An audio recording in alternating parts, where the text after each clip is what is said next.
Welcome to CoramBAAF Conversations, a podcast series dedicated to adoption, fostering and kinship care. We ask children's social care professionals and experts by experience to join us to share with us and you, our listeners, their experiences, reflections and knowledge. I hope you enjoy. Hello, my name is Augusta Itua, and I'm one of two legal consultants at CoramBAAF. I also recently completed a Churchill Fellowship looking at access to children's social care files. This podcast episode is being recorded as part of CoramBAAF's Member Week, a yearly event for CoramBAAF's member. The focus of the week is listening to the child, and each day we'll be exploring different themes relating to diverse experiences and challenges faced by children and young people across adoption, foster care, and kinship care. For more information, visit corambaaf.org.uk.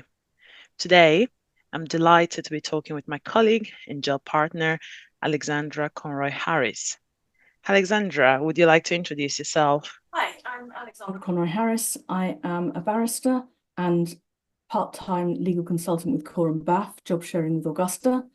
And my background is predominantly in local authority legal work, focusing on adoption and fostering. And I've been part of BAAF, CoramBAAF, for the past 15 years. Thank you, Alexandra. Accessing records is an increasingly significant topic of discussion. Adopted and care experienced individuals often face challenges like redacted information and complex procedures to accessing their record. For years now, organizations such as the Caregivers Association, the Access to Records Campaign Group, and UCL's MIRA project have been advocating for policy and practice reform, offering practical guidance and support. More recently, the Archives and Records Association produced a good practice guidance for record keepers and care professionals on the records of adopted people and care experienced people. This document recommends a new and consistent approach to preservation and access provision for records. There are several other initiatives that aim to improve consistency in approaches, professional knowledge and understanding, and promote better recording practices when it comes to how children are written about, with greater consideration for the lifelong and stigmatizing effect of deficit narrative, as well as producing a good practice guide on access to information for adult care leavers, which was recently updated in 2022. CoramBAAF has recently developed a training course for social work professionals supporting care experienced young people and adults seeking to access their children's social care files. Despite these developments, significant barriers remain for those wishing to access the records. Today, with my job partner Alexandra, we'll be able to explore some of these issues and some of these recurring themes. Firstly, I will start by asking you, Alexandra, what are the typical steps involved in accessing personal records? Could you briefly explain the different regimes that exist? The fact that different regimes exist is one of the major problems for people trying to access records, because there is no unified scheme which allows somebody whose family who've been separated from their family by state action to get hold of the records they need.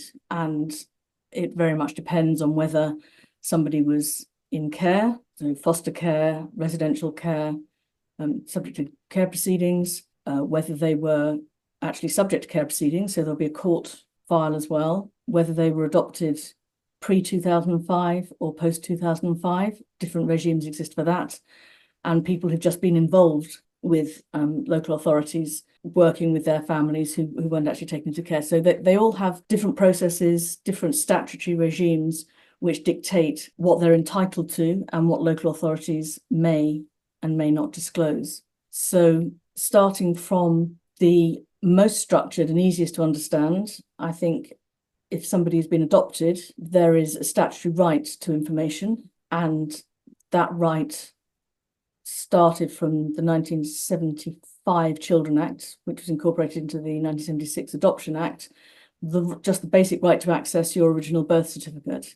And that understanding that adopted people need to know their roots, want to be able to access information about themselves, has grown since then. And there has been a developing understanding of the application of discretion to disclose adoption records for people who adopted before 2005. So their right to access records is subject to the discretion of the agency, and the adoption agency, local authority, have the power to disclose information where they think it's consistent with their duties as an adoption agency, and that has been preserved by the Adoption Agencies Regulations 1983. The access to information part of that has been preserved. So that's one application for adopted people. The second regime for adopted people is under the Adoption Children Act 2002, and that applies only to adoption orders which were made after 30th of December 2005. So it's only now really that people affected by that structure have come into adulthood and have started wanting to access their information under that regime. And that is a difficulty, I think, because people just didn't put it into practice at the time when it was introduced, and they're having to pick it up now because it hasn't become part of people's day-to-day working lives. So there are issues about understanding what can be disclosed, what must be disclosed, and what needs other people's consent before it can be disclosed. And the 2002 Act also introduces the power for somebody to challenge decisions by the local authority by application to the IRM if they're refusing to disclose information, identifying information that they want, or if somebody is trying to prevent the disclosure of information about them on a file. And then possibly I think the most complex and hardest to deal with is children who were in foster care or subject to care proceedings, and their files don't have a dedicated, tailored regime, and local authorities are faced with having to consider disclosing information under exactly the same regime as they would do if somebody was asking for their council tax records.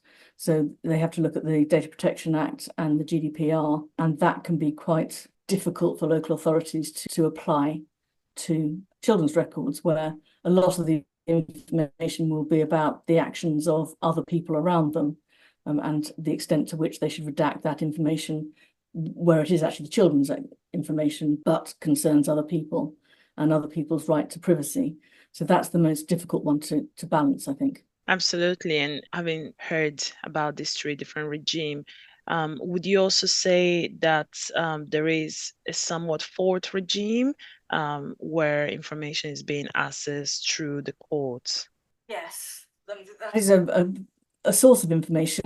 The courts obviously hold the information, any information that's been filed as part of care proceedings or Adoption Act proceedings. And we haven't actually seen many children accessing their care information through the courts.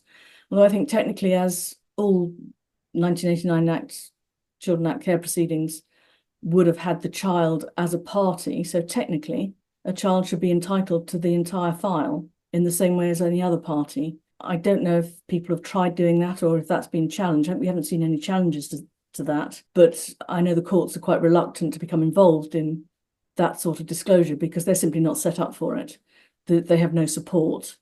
They have no experience in dealing with people coming back who don't have an agency or social workers behind them to mitigate the sometimes traumatic effects of having a whole lot of information served on them at once. That was very comprehensive, and just hearing you speak, I could pick up support and expertise. Are there any common challenges or barriers that both groups, adopted and care experienced people, face when it comes to accessing their records? I think if you're looking at support, yes, there are a lot of challenges, as with so many other services in this area. There are simply not enough resources. We don't have enough social workers with the expertise to provide the support that people need as they're coming to look at their records. I think the separation of adoption agencies into RAAs away from local authorities makes it harder for people to find out where their adoption records are, whether they expect them to be held by the agency. Many older private or voluntary agencies have ceased to exist and their records have moved into local authorities. Some local authorities have then moved their records into the regional adoption agencies.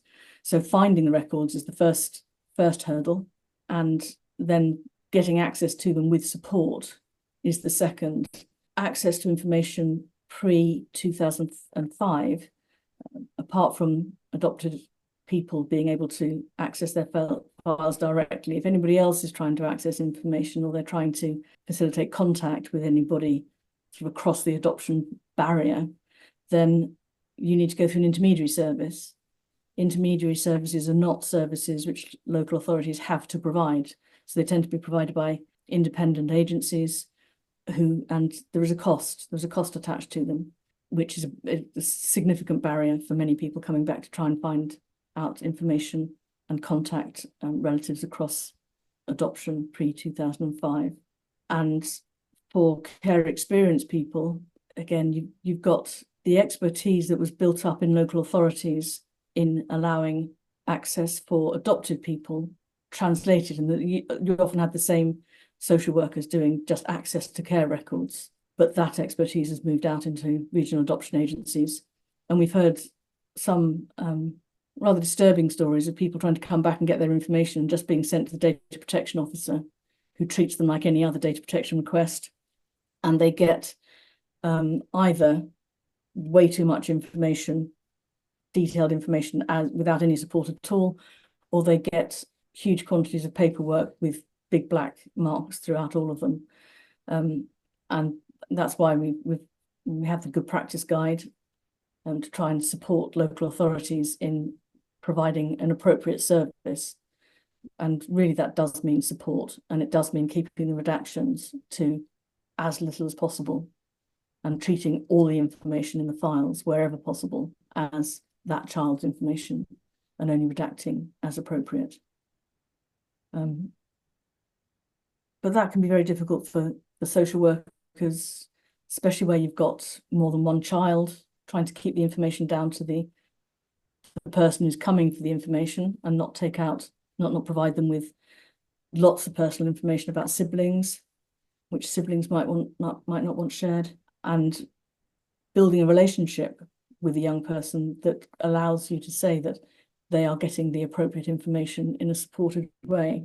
So many people who've been involved with the care system for a lot of their lives just don't have that level of trust to be able to rely on a social worker handing over the information appropriately. They want it themselves. They don't realise until they get it just how difficult it is to process a difficult family background followed by a life in foster care in one go without support. Thank you. And as I think you covered this already briefly earlier. However, when thinking specifically about support, what different support systems are there in place to help those who are accessing this information process, what they may receive and what they may be exposed to as a result of this? Well, again, you've got different regimes depending on where you go. So people adopted after 2005, they have a right to the child permanence report, unredacted, and that will have an awful lot of information in it, but because they have a right to it, there is no obligation to support somebody accessing that. Some people just get sent that through the post when they request it. Pre-2005, there is the possibility of going through an intermediary service, which will provide support and explanation of the records as you're receiving it. That can be very important when you're looking at older records and understanding the language and how things worked at the time of the adoption. If somebody is a care leaver, so still entitled to leaving care support, then they may be able to get support that way in accessing care records. But sometimes people don't want the records while they're still entitled to leaving care support. One of the triggers for accessing information is often when somebody has their own children and they can see how they act with their children. They want to know how they were treated at that stage and why they think that way about children, about their own children. And so that can be much later, in somebody's 30s and later. So at that point, they no longer have any support available. So they would have to rely on, well, adopted people can rely on adoption support services, but care leavers don't necessarily have access to that sort of expertise, and they have to rely on voluntary organisations. Thank you. And I think this really emphasizes and shows the different legal rights that adopted and care experienced people have.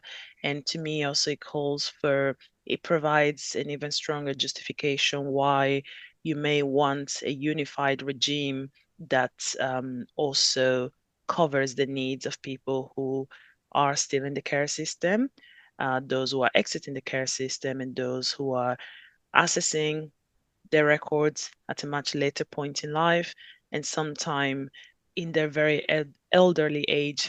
So ideally, you would want a system that is able to accommodate all these different needs at different stages. Thinking about someone who is looking to access the record, what advice would you give them, both a care experienced or adopted person? It depends on how much information somebody has. I mean, an adopted person could have absolutely no information about which agency dealt with their case, how long they were in care for, that sort of thing.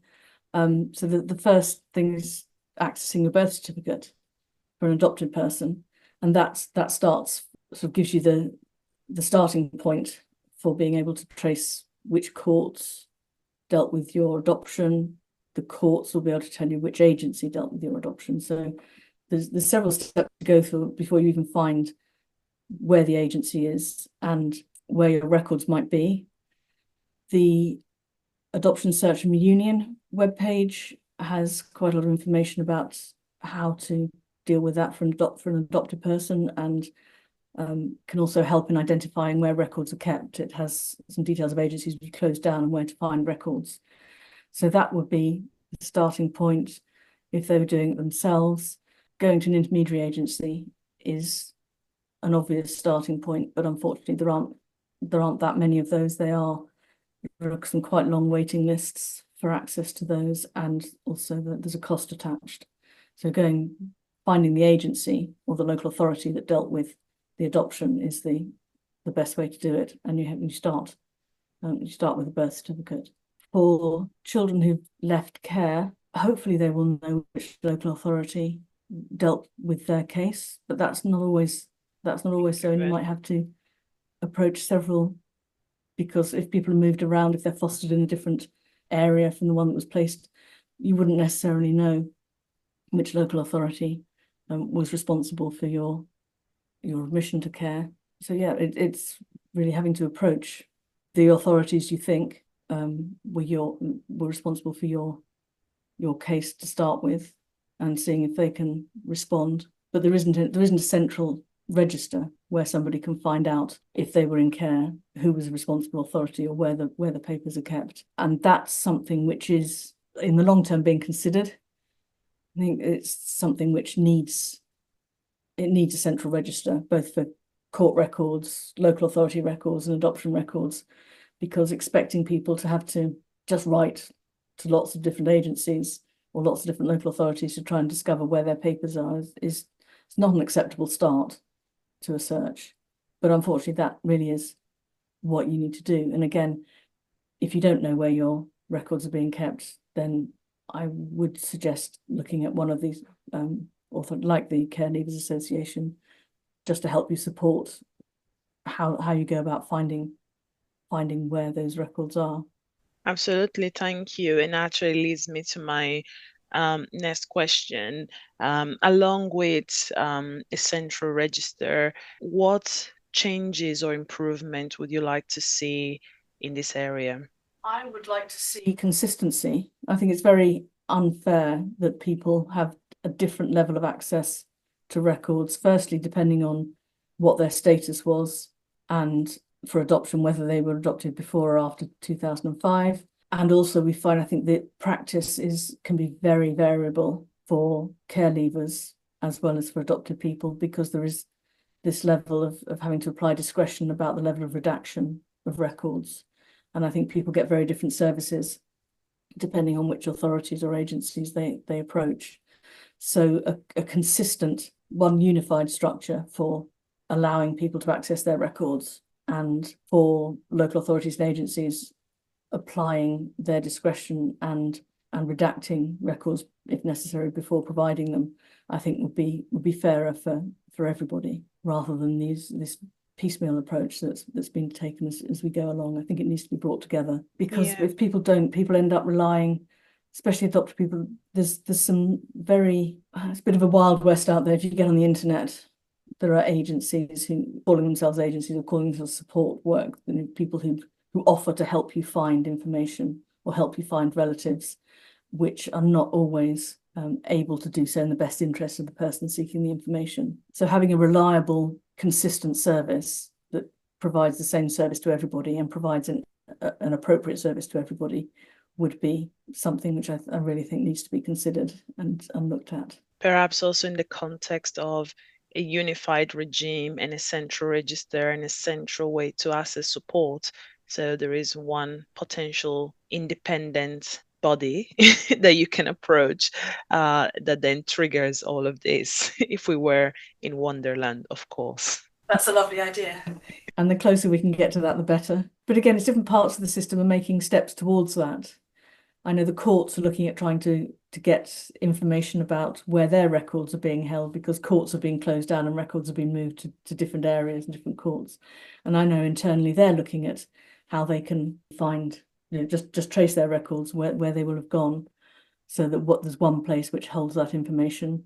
Obviously, we're putting like guidance, giving things like guidance, tries to help with consistency. There is a project to try and get agencies, and the Adoption Search and Reunion website had a lot of information about closed down agency and where records were moved to. Work on that was halted for a few years, but that's now back up and running.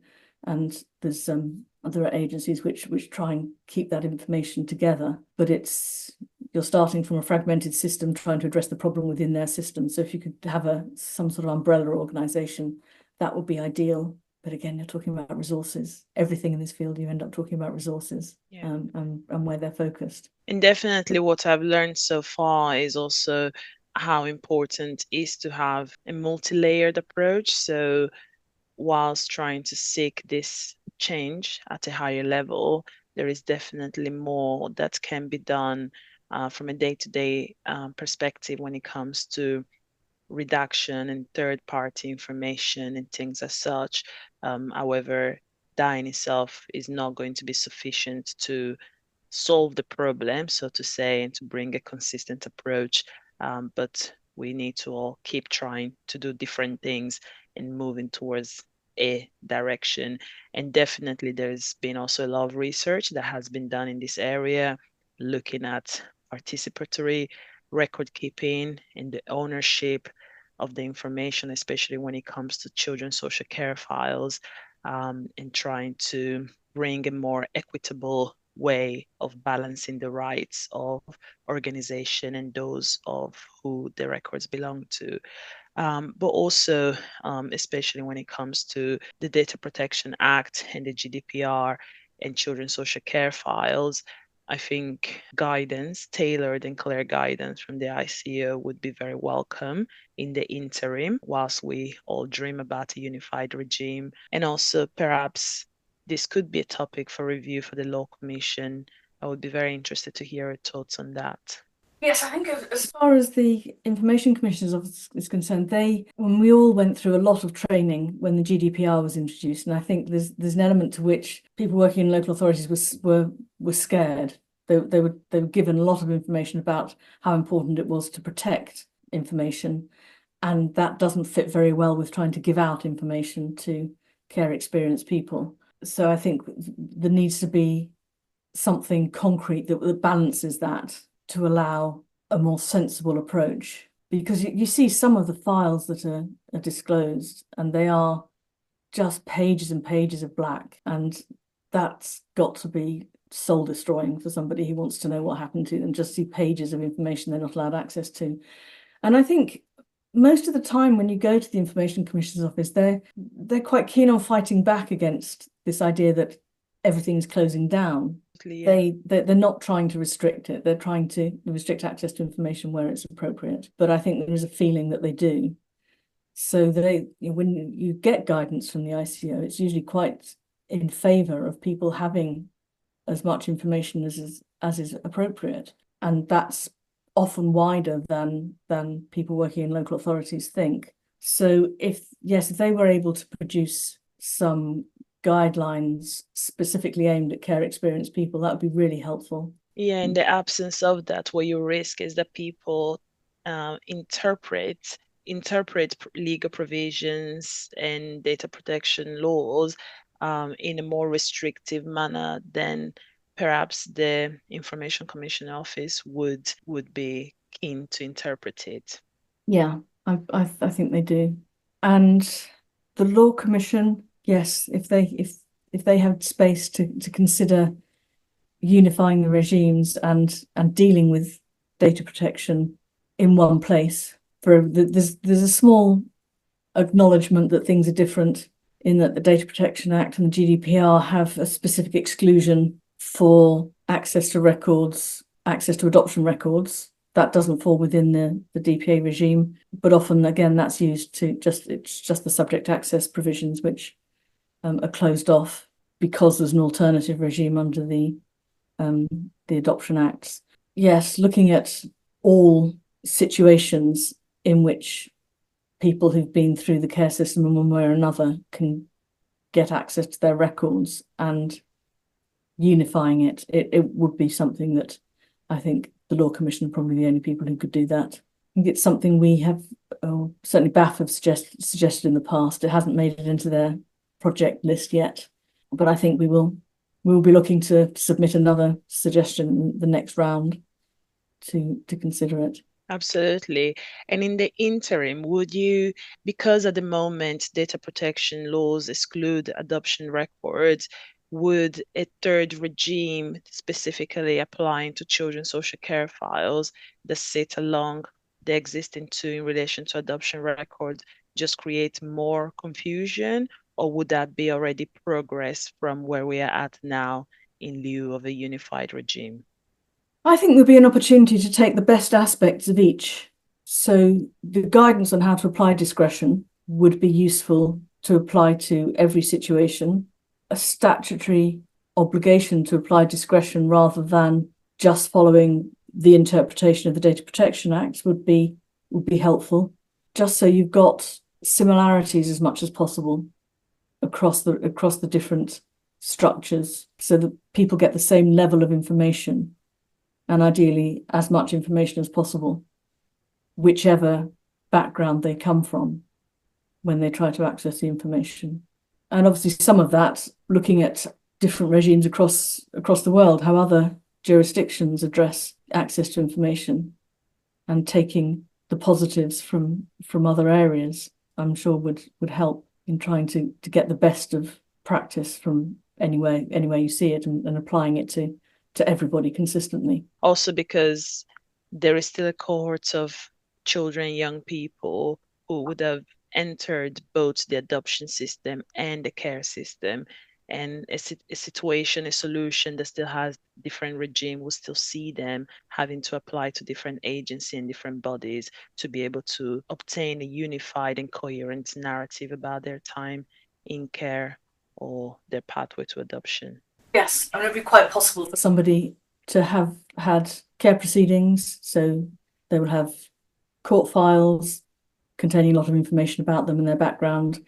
They will have care files once they're admitted to care, and then they will have adoption files. And the idea that there is different information possibly in each one, that they need to be brought together, and then people need to be able to have access to all of those without having to approach each one and cross-reference information across the different levels of information and documentation that they get from each individual strand. It makes no sense.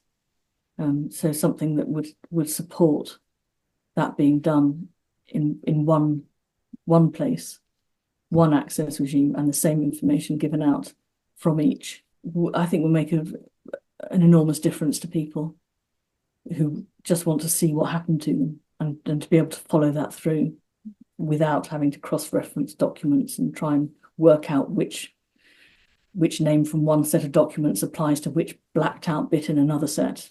It's unhelpful. It increases people's stress and the feeling that they're not being told everything. If you get something that's been redacted or referred to in one place and not in another, it doesn't build trust. It doesn't give anybody confidence that they're being told the truth about what happened to them and the whole truth about what happened to them. Absolutely. Thank you so much for talking with me today, Alexandra. Is there anything else you want to add? Any closing comments? So one thing I would want professionals to take away is that the Data Protection Act and the associated regulations should not be rigidly applied to children's files, that children and young people have the right to know what happened to them, and we should be using the legislation we have at the moment to support people in being able to access as much information about themselves and their background as is possible. So to use the Data Protection Act as a barrier, I think is not what was intended, and that the balance, wherever there is a decision to be made, the balance should come down on the side of disclosing information about the young person or the care leaver, the adult that's been in care or been subject to adoption. So whenever there is any doubt, I think you should be putting an extra weight of fairness into the balance in favour of disclosure, rather than keeping an eye on the data protection regime, which is not intended to be quite as damaging as I think it can be. Absolutely. Thank you. Thank you for your insights. I hope our listeners have some useful information to take away from this session. Please remember to take a look at the CoramBAAF website for more information about our Members Week and further information around listening to the child, about their identity, and more, including more resources about access to children's social care files and access to records for adopted people. Thank you. Thank you for listening to this episode of CoramBAAF Conversations. If you'd like to know more or listen to earlier episodes, visit corambaaf.org.uk.